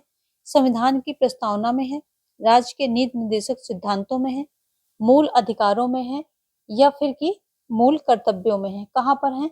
तो देखो, जो भारत की संप्रभुता, एकता, अखंडता को धारित और रक्षित करना, ये मूल कर्तव्यों में आपके दिया गया है, जो कि स्वर्ण सिंह समिति की सिफारिश पर 42nd अमेंडमेंट के द्वारा 1976 में इस संविधान में इंसर्ट किए गए। ठीक है, और किसके द्वारा? भाग 4 का में जोड़े गए हैं। ठीक है, सबसे पहले 10 मौलिक अधिकारों को रखा गया था, उसके बाद 86वें संविधान संशोधन 2002 में एक और मौलिक कर्तव्य जोड़ दिया गया कि माता पिता को अपने बच्चों को पढ़ने का अवसर यानी कि अवसर समय प्रदान करें, उनको स्कूल भेजें। 6 से 14 साल तक के सभी लोगों को फ्री शिक्षा सरकार देती है, तो उसमें माता पिता का रोल होता है कि उनको स्कूल तक पहुंचाएं। देखेंगे नेक्स्ट क्वेश्चन, यहाँ पर डी ऑप्शन राइट हो रहा है। मूल अधिकारों को प्रवर्तित करने के लिए रिट जारी कर सकते हैं जिला न्यायालय, केवल उच्चतम न्यायालय, राष्ट्रपति, उच्चतम न्यायालय और उच्च न्यायालय दोनों। तो देखो, दोनों जारी कर सकते हैं, उच्चतम न्यायालय भी करेगा और उच्च न्यायालय भी करेगा। देखिए, जो उच्च न्यायालय 5 प्रकार की रिट जारी करते हैं, दोनों सेम रिट जारी करते हैं दोनों, लेकिन यहाँ जो अनुच्छेद होता है अलग अलग अनुच्छेद के अंतर्गत, ये अलग अलग अनुच्छेद के तहत ये करते हैं रिट जारी। तो ये 32 ये उच्चतम न्यायालय 32 के द्वारा अंतर्गत, इसके 32 के तहत क्या करता है? रिट 5 प्रकार की रिट जारी करता है, जबकि जो उच्च न्यायालय है ये 226 के तहत जो है क्या करता है? 5 प्रकार की रिट जारी करता है। ये रिट कौन से हैं? बंदी प्रत्यक्षीकरण, परमादेश, प्रतिषेध, अधिकार परीक्षा एवं उत्प्रेषण। ठीक है, तो habeas corpus, mandamus, prohibition, quo warranto and certiorari. देखेंगे नेक्स्ट क्वेश्चन। अगला क्वेश्चन क्या कह रहा है कि किसी व्यक्ति को एक ही अपराध के लिए एक बार से अधिक अभियोजित और दंडित नहीं किया जाएगा, यह निम्न में से किस अनुच्छेद में वर्णित है? ठीक है, एक से बार जो है क्या दंडित नहीं किया जाएगा, तो ये अनुच्छेद 20 में दिया गया है। अनुच्छेद 20, ये अनुच्छेद 20 क्या है? आपातकाल में भी निलंबित नहीं होता। अनुच्छेद 20 एंड 21 आपातकाल में भी निलंबित नहीं होता, अभी हमने पढ़ा था। तो हमने क्या है, अभी क्वेश्चन वहीं पर वाइंड अप करके अब हम आते हैं एनसीईआरटी के हमारे ये नोट्स हैं, तो इनको देखेंगे। और एनसीईआरटी के नोट्स हैं ये, एनसीईआरटी, ये इसके वन लाइनर हैं, तो आप इसको देख लीजिए, ये भी बहुत इंपॉर्टेंट है। यहाँ से बिटवीन द लाइन क्वेश्चन सीधे सीधे जो है पुटअप किए जाते हैं एग्जाम्स में, तो जो भी इंपॉर्टेंट लगेंगे मुझे वो मैं हर वीडियो में देती रहूंगी या फिर अलग से भी दे सकती हूँ। तो जो है आपको करना क्या है कि आप जितनी देर एग्जाम आपके जब तक नहीं होते हैं, तो सब्सक्राइब करके ऑल पे जो है क्लिक कर लें, तो आपको मेरी सारी वीडियोज मिलती रहेंगी, चाहे वो एनसीईआरटी से जाएं, चाहे जो क्वेश्चन प्रैक्टिस हो उससे जाएं, वन लाइनर जाएं, या फिर जिस भी टाइप में निकलती हैं, जब भी निकलती हैं, क्योंकि मेरा कोई टाइम नहीं है, जैसे ही रेडी होता है तो मैं अपलोड कर देती हूँ, क्योंकि मुझे सिर्फ जो है आप लोगों को हेल्प करनी है, और ज़्यादा से ज़्यादा जितना मैं कर पाती हूँ, जितना मुझसे हो पाएगा उतना मैं आप लोगों को इस एग्जाम में इंपॉर्टेंट क्वेश्चंस और इंपॉर्टेंट टॉपिक देना चाहती हूँ। तो ठीक है, आप सब्सक्राइब करके जो है ऑल पे क्लिक कर लें, तो आपको मेरी सारी वीडियोज की नोटिफिकेशन मिल जाएंगे। फिलहाल एग्जाम तक के लिए कर लीजिए, फिर उसके बाद जो आपको ठीक लगे वो कर लीजिएगा। तो देखेंगे वैश्वीकरण से संबंधित सारे नोट्स हैं। तो वैश्वीकरण के लिए कोई एक कारण जिम्मेवार नहीं है, मतलब बहुत सारे कारण हैं वहां पर, बट जो प्रौद्योगिकी है अपने आप में अपरिहार्य कारण है। सीधे सीधे क्वेश्चन यहाँ से बनता है कि कौन सा एक अपरिहार्य कारण है वैश्वीकरण का? तो प्रौद्योगिकी है। इसको हम ऐसे कर लेते हैं, प्रौद्योगिकी है। और जब छपाई की तकनीक आई तो राष्ट्रवाद की आधारशिला रखी। तो ये देखिए क्वेश्चन कि राष्ट्रवाद की आधारशिला कहाँ से रखी गई? जब छपाई की तकनीक आई है। वैश्वीकरण बहुआयामी अवधारणा है ये। इसके एक राजनीतिक, आर्थिक और सांस्कृतिक अवतार है, यानी कि ये राजनीतिक रूप भी इसका है, आर्थिक जो दृष्टिकोण है इसका वो भी एक अलग दृष्टिकोण है, और एक सांस्कृतिक अवतार है, यानी कि ये सांस्कृतिक वैश्वीकरण भी है। उसमें क्या हो जाता है, हमारा रहन सहन, खान पान, पहनावा, ये सारा चीजें आ जाती हैं। राजनीतिक में राजनीतिक जो तौर तरीके हैं उन पर जो है असर पड़ता है। आर्थिक में जो है हमारी क्या होता है, अर्थव्यवस्था कंट्रोल की जाती है या नियंत्रित होती है या प्रभावित होती है। तो इसके कौन कौन से हैं? 3 राजनीतिक, आर्थिक और सांस्कृतिक अवतार हैं। 3 अवतार हैं इसके, 3 रूप हैं। वैश्वीकरण के कारण राज्य की क्षमता यानी सरकारों को जो करना है उसे करने की ताकत में कमी आती है। तो ये देख लीजिए, जो कैसे क्षमता में कमी आ रही? क्योंकि क्या है कि ये जो वैश्वीकरण में जो राज्य सरकारें हैं इनकी क्षमता में कमी आ रही है, क्योंकि जो ये मल्टीनेशनल कंपनीज हैं ये अर्थव्यवस्था को कंट्रोल करती हैं, नियंत्रण करती हैं, रेगुलेट भी करती हैं। ये प्रत्यक्ष रूप से ना सही, परोक्ष रूप से यानी कि अप्रत्यक्ष रूप से इनमें इनका जो है बहुत रोल होता है। तो सरकार जो है इनकी ताकत में कमी आ रही है, और जैसे जैसे मार्केट खुलते जा रहे हैं वहां से सारी बाधाएं, जैसे कि संरक्षणवाद था जो भारत में जो भारत की अपनी कंपनियां थी उनको कुछ संरक्षण दिया गया था, लेकिन जैसे ये ग्लोबलाइजेशन, प्राइवेटाइजेशन ये सब शुरू होता है तो ये सब सारी नीतियां हटा ली गई, सारा संरक्षणवाद जो था वो हट गया और मार्केट जो है ओपन हो गया। तो ये सारी चीजें हैं, यहाँ पर सरकार की क्या है, सरकार के कामों में यानी कि उनकी क्षमताओं में कमी आती है। आगे देखेंगे कि जो पूरी दुनिया में कल्याणकारी राज्य की अवधारणा अब पुरानी पड़ गई है। इस जगह न्यूनतम हस्तक्षेपकारी राज्य ने ले ली है, क्योंकि राज्य जो है क्या है, न्यूनतम हस्तक्षेपकारी राज्य ने इसकी जो है जगह ले ली है कल्याणकारी राज्य की। अब राज्य जो है उतने कार्य नहीं करता है कि गरीबों के लिए जो और भी पहले कार्य करता रहता था, अब उतना इसका विस्तृत व्यापक कार्य नहीं रह गया है। अब इसने कई चीजों से अपने आप को खींच लिया है और उसी का रिजल्ट है कि हर जगह देखिए प्राइवेटाइजेशन बढ़ता जा रहा है।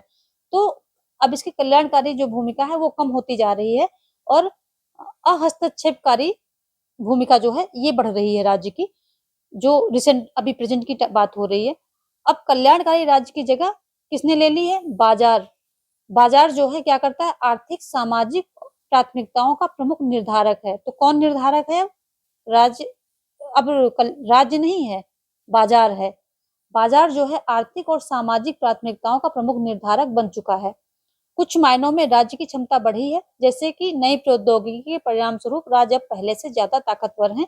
तो अगर बात आती है कि राज्यों की क्षमता कैसी बढ़ी है, तो नई प्रौद्योगिकी को यूज करके वो अपने कार्य को, जो भी वो कार्य कर रहे हैं, उसको ज्यादा सुचारू तरीके से, अच्छे ढंग से और जल्दी कर पा रहे हैं और ज्यादा अच्छे तरीके से कर पा रहे हैं। तो जो नई प्रौद्योगिकी के परिणाम स्वरूप इस मामले में, यानी कि इस फील्ड में जो है राज्यों की क्षमता बढ़ी है। तो कुछ मामलों में बढ़ी है, इसी मामले में बढ़ी है, बाकी कम हो रही है। नेक्स्ट क्या है कि सामाजिक न्याय के पक्षधर का कहना है कि सामाजिक सुरक्षा कवच तैयार किया जाना चाहिए। जो कुछ क्या है, जो सामाजिक न्याय के पक्षधर हैं वो क्या कह रहे हैं कि सामाजिक सुरक्षा कवच तैयार करो भाई, क्योंकि जो राज्य न्यूनतम हस्तक्षेपकारी बन रहा है, कल्याणकारी राज्य की अपना जो ये अवतार था उसको छोड़ता जा रहा है, तो इसमें क्या है, गरीबों का नुकसान है। अमीर और अमीर होते जा रहे हैं, और गरीब होते जा रहे हैं। और अगर सरकार इनको संरक्षण नहीं देगी तो इनको बेसिक चीजें भी नहीं प्रोवाइड की जाएंगी कहीं से, तो ये गरीब क्या मतलब तबाह हो जाएंगे। इनका तो मतलब कोई देखने करने वाला ही नहीं है। तो इसलिए इन गरीबों को सामाजिक सुरक्षा कवच एक तैयार करना चाहिए, ऐसा जो सामाजिक न्याय के पक्षधर हैं वो बोल रहे हैं। नेक्स्ट देखेंगे। अगला क्या है कि जबकि नए आंदोलन वैश्वीकरण को रोकने की गुहार लगाई, क्योंकि इससे गरीब देश बर्बादी के कगार पर पहुंच जाएंगे। कुछ का मानना है कि वैश्वीकरण क्या है, उपनिवेशीकरण है। तो ये भी देख लीजिए कि जो नई, कुछ लोग क्या मानते हैं कि वैश्वीकरण उपनिवेशीकरण है, पुनः उपनिवेशीकरण, पुनः उपनिवेशीकरण है। तो ये कुछ पॉइंट है, इसको बस आप थोड़ा सा एक बार देख लेंगे तो क्वेश्चन में आएगा, तो आप करने में कर ले जाएंगे।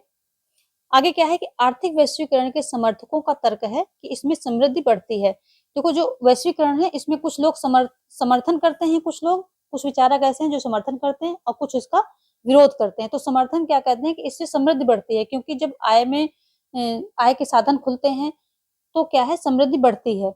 वैश्वीकरण के फलस्वरूप क्या होता है, जो पारस्परिक निर्भरता है ये बढ़ी है और सरकार, व्यवसाय, लोगों के बीच जुड़ाव बढ़ रहा है, ऐसा जो समर्थक बोल रहे हैं। वैश्वीकरण के विश्व की संस्कृतियों को खतरा पहुंचेगा, ऐसा आ गए कौन, जो विपक्ष में है इसके, वो अब बोलने लग गए हैं, कह रहे हैं कि खतरा पहुंचेगा, क्योंकि वैश्वीकरण सांस्कृतिक समरूपता लाता है। यानी कि किसी एक जो है, एक प्रकार की संस्कृति को फॉलो किया जाता है। और सांस्कृतिक समरूपता का अर्थ यह नहीं है कि किसी विश्व संस्कृति का उदय हो रहा है। ऐसा नहीं है कि सभी संस्कृति को मिला जुला के कोई एक अच्छी संस्कृति या विश्व संस्कृति जिसमें सबकी संस्कृतियां इनकलकेट की गई हों, तो ऐसी संसद का उदय नहीं हो रहा है। वहां हो क्या रहा है कि विश्व संसद के नाम पर जो शेष विश्व पर पश्चिमी संस्कृति लादी जा रही है। तो यहाँ क्या हो रहा है, जो सांस्कृतिक समरूपता आ रही है वो क्या आ रही है, कोई एक विश्व संस्कृति जिसमें कि सबकी संस्कृति सम्मिलित हो, ऐसी कोई संस्कृति का उदय नहीं हो रहा है, बल्कि जो पश्चिमी संस्कृति है वही लादी जा रही है। उनका खान पान, जो पिज्जा, बर्गर और ये बोलते एक वर्ड है मैकडोनाल्डिज्म, ये सारे वर्ड हैं, इनको, ये सब चीजें क्या है, पश्चिमी संस्कृति की ही बातें होती हैं। तो यहाँ पर वही बता रहे हैं कि पश्चिमी संस्कृति लादी जा रही है शेष विश्व पर, ये बातें हो रही हैं। हालांकि संस्कृत जो है दोनों में मिलती है। आगे इसमें ये भी दिया गया कि हम लोग अगर जीन्स पहन रहे हैं तो हमारे कुर्ता जो है, अमेरिकन जो है जीन्स पर हमारे कुर्ते, जो खादी के कुर्ते हैं वो पहनते हुए देखे जा सकते हैं आज के टाइम पे। तो लेकिन ये अलग बात है कि किसका वर्चस्व ज्यादा बढ़ रहा है, हमारा कोई बहुत कम रेशियो में जा रहा है या फिर किसी और देश का बहुत कम रेशियो में लिया जा रहा है, लेकिन एक जो पश्चिमी संस्कृति है वो पूरी तरह से हावी हो रही है। तो वहां पर रेशियो का फर्क है। आगे देखेंगे, वैश्वीकरण पूंजी, वस्तु, विचार और लोगों का प्रवाह है। तो किसका किसका वैश्वीकरण क्या है, पूंजी, धन, वस्तु, विचार, विचार में संस्कृत वगैरह आ जाएंगे आपके, और लोग, यानी कि लोग भी एक देश से दूसरे देश जाते हैं अपनी जॉब के चक्कर में, कमाने खाने जो भी है। तो पूंजी, वस्तु, विचार और लोगों का प्रवाह है, 4 चीजों का प्रवाह है, ये भी ध्यान रखेंगे। क्वेश्चन ऐसे ही बनते हैं, यहीं से उठा करके बनते हैं, और थोड़ा सा ध्यान देके पढ़िए। आगे क्या है कि 1991 में वित्तीय संकट से उबरने और आर्थिक वृद्धि की ऊंची दर हासिल करने के लिए भारत ने आर्थिक सुधारों की योजना की। इसके अंतर्गत आयात बाधाएं हटाई गई, यानी कि जो आयात कहीं से कुछ आता था और कोई कंपनी वगैरह, विदेशी कंपनी वगैरह लगाई जानी थी, तो उसकी बहुत सारी बाधाओं को कम कर दिया गया या फिर हटा दिया गया। इन क्षेत्रों में व्यापार, विदेशी निवेश भी शामिल थे। वही बात हो गई।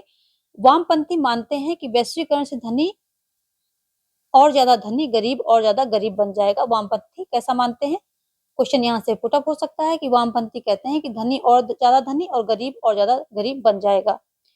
अब क्या होता है, 1999 में सिएटल, सिएटल एक जगह का नाम है, इसमें क्या होता है कि विश्व व्यापार संगठन WTO की मंत्री स्तर की बैठक होती है, यानी कि मंत्री पहुंचते हैं, यहाँ पर मंत्री लोग पहुंचते हैं।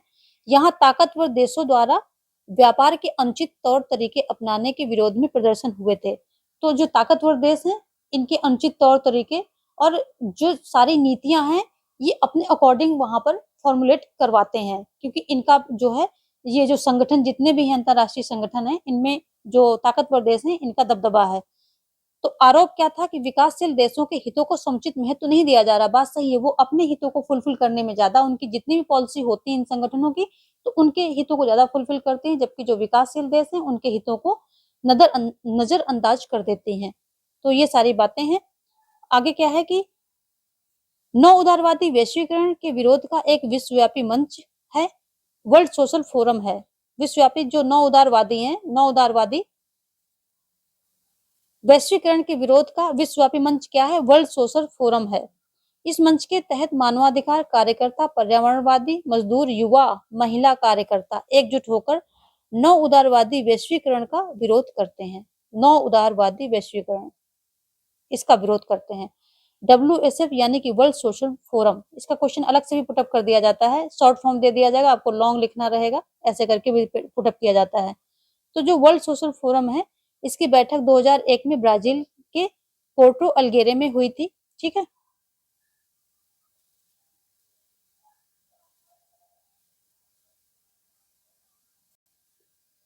और 2004 में 2004 में कहां पर हुई थी? मुंबई में हुई थी। मुंबई में हुई थी चौथी बैठक। पहली पहली कहाँ हुई थी? ब्राजील में पोर्टो एल्गेरे में हुई थी। और चौथी कहाँ हुई थी? इंडिया, यानी मुंबई में, इंडिया में हुई थी चौथी बैठक। और आज का सेशन हम यही वाइंड अप करेंगे। आगे के जो वन लाइनर हैं और क्वेश्चंस हैं, हम नेक्स्ट वीडियो में लेकर मिलते हैं, जल्दी ही आएंगे, कुछ घंटों में हम फिर से आएंगे। और important questions and important one liner जो कि एनसीईआरटी के हैं, वो आपके पास होंगे। और इसी के साथ ये सेशन हम यहाँ वाइंड अप करेंगे। ये क्लास आपको अगर थोड़ी सी भी यूजफुल लग रही हो, तो इसको लाइक, शेयर एंड सब्सक्राइब करना बिल्कुल ना भूलें। और अपनी प्रिपरेशन अच्छे से करते रहें। प्रिपरेशन में अभी आप जो है प्रैक्टिस और रिवीजन, इसको बिल्कुल भी स्किप नहीं कर सकते हैं। लगातार रिवीजन और प्रैक्टिस, नया टॉपिक छेड़ने की कोशिश ना करें। जो क्वेश्चन के अंतर्गत जो टॉपिक आ जाते हैं, सिर्फ उनको देख लें, उतना ही देख लें।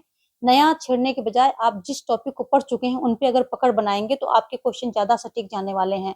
तो नए टॉपिक को अभी मत छेड़ें, और अपनी प्रिपरेशन में रिवीजन एंड प्रैक्टिस को इंक्लूड करें। जो बाइट साइड नोट्स हैं, जो टॉपिक आपका तैयार है, उसमें से आप जो भूल रहे हैं, जिनमें आपको डाउट है, उनके बाइट साइड नोट्स तैयार करें।